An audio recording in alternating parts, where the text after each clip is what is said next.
Assalamualaikum warahmatullahi wabarakatuh. Kembali lagi dengan saya, Ikrimatul Alifiyah.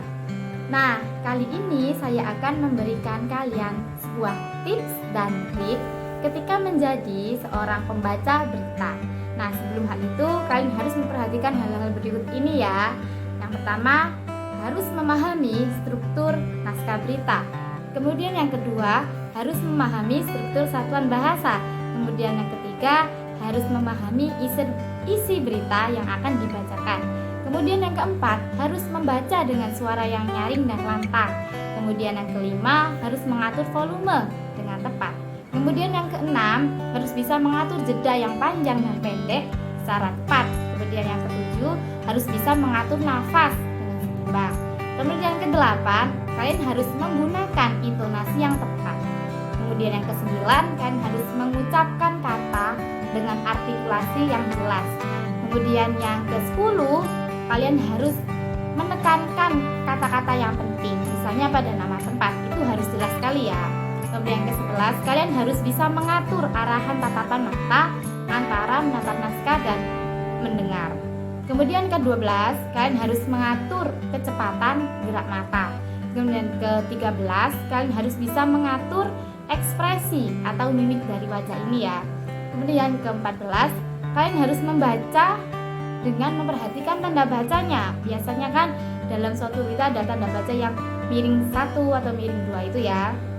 Kemudian yang ke-15, kalian harus memastikan pengucapan istilah asing harus diucapkan dengan benar. Seperti itu ya hal-hal yang harus diperhatikan. Nah, selanjutnya kita melanjut ke tips dan trik saat membaca berita. Yang pertama, kalian harus memahami teknik vokal.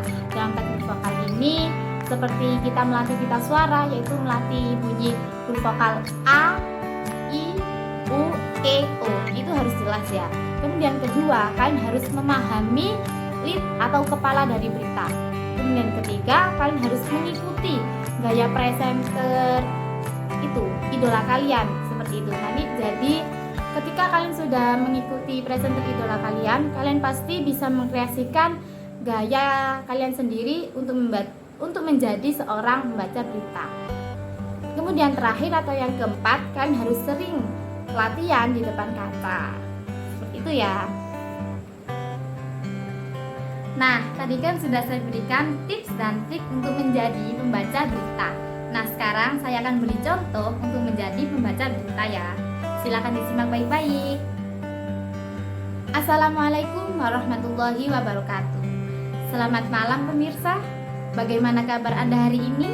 Seputar info kembali hadir di sela-sela aktivitas Anda bersama saya Ikrimatul Alifiyah. Dalam 5 menit ke depan, kami akan membawakan berita-berita terhangat dan teraktual 26 April 2018. Pemirsa, ledakan gudang kembang api yang terjadi tadi malam di Somarende, sebuah kecamatan di Banyuasin, atau ledakan tersebut membuat warga setempat gempar. Menurut Badan Penanganan Keadaan Darurat Daerah BKPDD, ledakan yang terjadi tepat pukul 20.00 waktu setempat bermula dari sebuah toko dan gudang kembang api di kawasan Platuk, Somarende.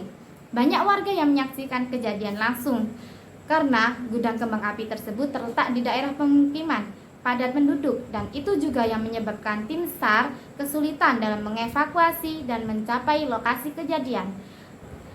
Karena ledakan cukup dahsyat sehingga 4 mobil pemadam kebakaran pun kehabisan air saat beraksi.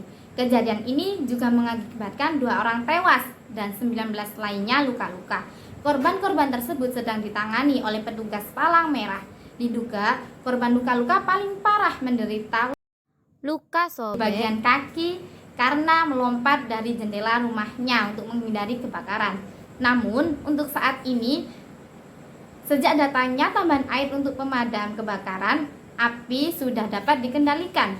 Ya, kembang api yang biasa menjadi hiburan juga bisa menimbulkan bahaya yang sangat luar biasa.